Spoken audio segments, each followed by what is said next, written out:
All right, boys and girls, it is time for another hill test, and we got a special one today. A lot of channels wouldn't do this. We're gonna do it. It's front wheel drive and it's EV. Brian, what do we got? And we shouldn't do it, but we're going to anyways because Craig is making me do this. I'm not sure why. This is a Nissan Ariya. It is not off-road friendly at all, but man, we're talking traction here. This is two-wheel drive, but it has a skateboard platform, which means pretty even weight distribution. Might help on the hill. Let's talk about off-road goodies. Are there any?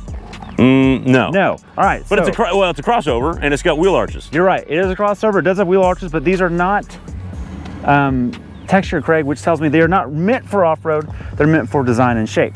It also has the optional 19-inch wheels, which are going to give us less sidewall, but there's actually still quite a bit of sidewall on there. So, you know, 19, yeah. If you're in trouble, you probably air down a little bit, get some out of that.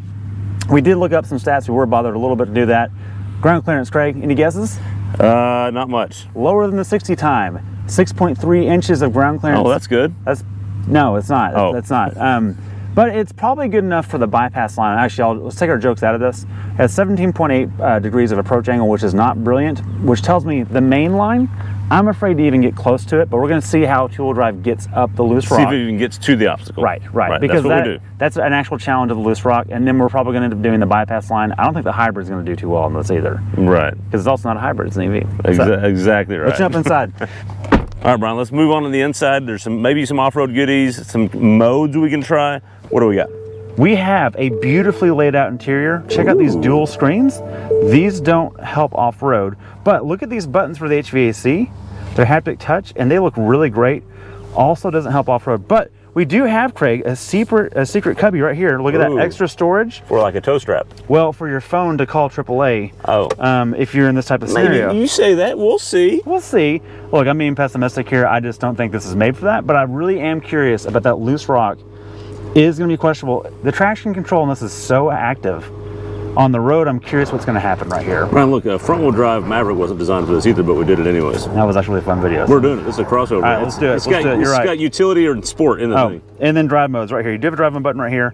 Oh, maybe B does something. So, well, you've got drive modes, you've got sport, eco, and standard. And then let me spin this. This is not a new marker. That's a Watch Your 6 marker. It goes down at the bottom for some reason. But we do have drive and B. B does not stand for baller. It does stand for, there we go, battery, which is actually a Peugeot system that has been used elsewhere. Brian. Yeah. There is one thing it has similar to a Ford Bronco. I'm listening. E-step, one pedal drive. Oh, it does have that, yeah. So you don't have to two pedal it. That's true. We'll try that out. All right, so Brian's not real convinced it's going to be able to do anything. I'm not either, honestly. Look, the Ford Maverick two-wheel drive had a lot of problems, street tires, two-wheel drive. But one of the reasons we're doing this test is because it is a crossover. They claim it's an SUV. Let's see what it can do. What kind of trailhead could you get to? Also, to kind of show you that this hill is kind of hard to get up to, and you'll see that as we try to approach the challenge, on the big obstacle. So, Brian, let's see what we got. Traction control is off, in case you're wondering. Okay, and here's where we'll probably start losing traction real soon. We're driving as slow as we can, and it's already starting to happen. And that's exactly what we expected. And that might be it. This kind of shows you how loose the surface is. Okay, hang on, it's making it. All right, come on real quick. So that's a lot of smoke. So I've got the traction control is off. There's a lot of smoke in here. So that's what's happening there. It gave it a lot more wheel spin than it probably needed to, but I was having trouble moving it all with it on. So I'm gonna leave it off. So we already have to go to one of our advanced modes, which is traction control off. Traction control off to give you a little more wheel spin, but then I had it foot to the floor. And that's why this left wheel and then left wheel went crazy. So it's hard to modulate it slowly, is what you're saying. And Nissan, sorry, hush. Well, Nissan's trying to help. Yeah, back. Cancel. Stop, cancel. It's been doing that a lot today. Okay, that being said, Craig, we can try this again with traction on and see if it does any better, but I don't think it will. Do you want to try the hybrid line? I think we try the hybrid line, but I think the same problem is going to happen as the main line. You're going to have trouble just getting to it. All right, just watch that nose. I'm nervous about it. Watch my sticks, please. Yep. All right, so as you see, that's as far as we could get to the main line. We just couldn't get any farther because we couldn't modulate the throttle slow enough, delicately enough, without spinning the wheels and roasting the tires, and we don't want to do that. So we're going to really watch the front nose on this and see if we can do the hybrid. So Traction is on. And I just don't know that we're going to get much farther than that. It's, Foot to the floor. so we have to leave traction on because otherwise it spins the tires too much. And it's trying to go back and forth, and it's just... Okay,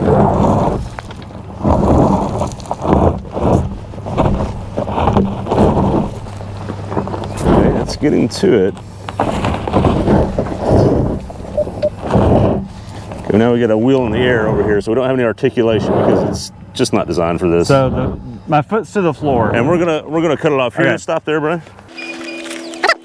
All right, so we cut it off there. Why don't you tell everybody why we cut it off there? So that was foot to the floor, and you could tell that, like you said on camera, there's not a lot of articulation because this is not a solid axle vehicle, and it's never meant to do this from the factory.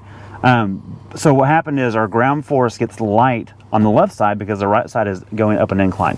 So that left tire has less grip, and it's just trying to shoot power left and right because it's not an all-wheel drive model, it's two-wheel drive model. And all the power ends up going to that free tire, just spins. So traction control is very quick to stop that wheel spin, but it can't do anything with that energy moving it back to the other side. Yeah, it's just not designed. The software's not designed. It was never meant to do that. But I am curious about just a straight incline. Does it have enough breakover? Because some people are going to go camping in the cabins and stuff, and this car should be able to do basics. You should be able to go car camping in this and run. Yeah, when we do the bypass line, we're still going to do just like we did this line, as slow as we can. We could momentum ourselves up, but we know that. That's not the point. That's not the point. We're going to go as slow as we can and try to see what traction issues we have. We might not be able to make it. So now. Okay. And so here's the bypass line. You can see it's actually pretty steep. That's how steep it actually is. We got a pretty good angle on it. So this is going to test out the traction quite well. Traction off for this one. Okay. Traction is off. We'll see if we can get up. We can get a little bit more speed in those wheels. And we're already starting to slip on the right side. And it's slipping on the right.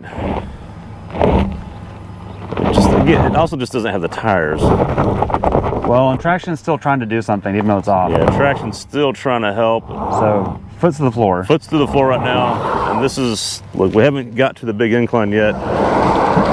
Okay, right. and we're going to cut it off there because we don't want to damage paint. We don't want to create rock chips on this car. We don't want to ruin the tires. Ryan, another successful hill test in that we tested the sucker. Yeah, we did. And the reason we do this is because a lot of times we do these hill tests and people are like, well, that's not that very hard of an obstacle. Right. This goes to show a two-wheel drive vehicle with tires that are not designed for this just won't make it. Yeah, well, and this show also is also a vehicle that is never intended to do this at all. So don't beat up Nissan on that. We've taken other Nissans up here that have no problem or have less problems. The Pathfinder Rock Trick, for example, stay tuned, that's coming. It did much better. I do want to show the example of momentum, and we'll just close on that. I'm just going to give it a little bit of rolling speed, maybe 5 miles an hour, so we're not fighting all the mass of it on the slope, and see if it can make it over. Okay. So watch my break over, and then we'll go. Okay.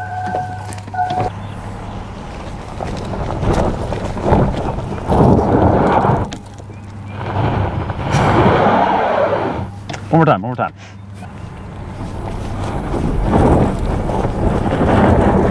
Got it. Come on.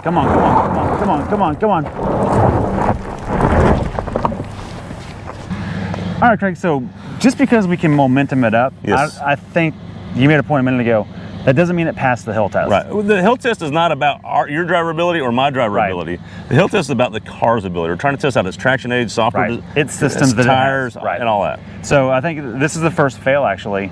Well, no, that's not true. The Maverick momentum up too. So two-wheel drive, front-wheel drive, just can't do it so far. So that does show that the looseness and the steepness of this hill is real. And again, we're not judging the driver because that can be a variable. We're judging the vehicle. Of course, we momentumed this up. Sure. It did do it, but the system couldn't do it on its own. Right. So it is actually a fail on the hill test, but that's okay. This is never really meant to do that anyways, but we were still curious. We're going to keep testing this way. Thanks for watching. Thanks for watching.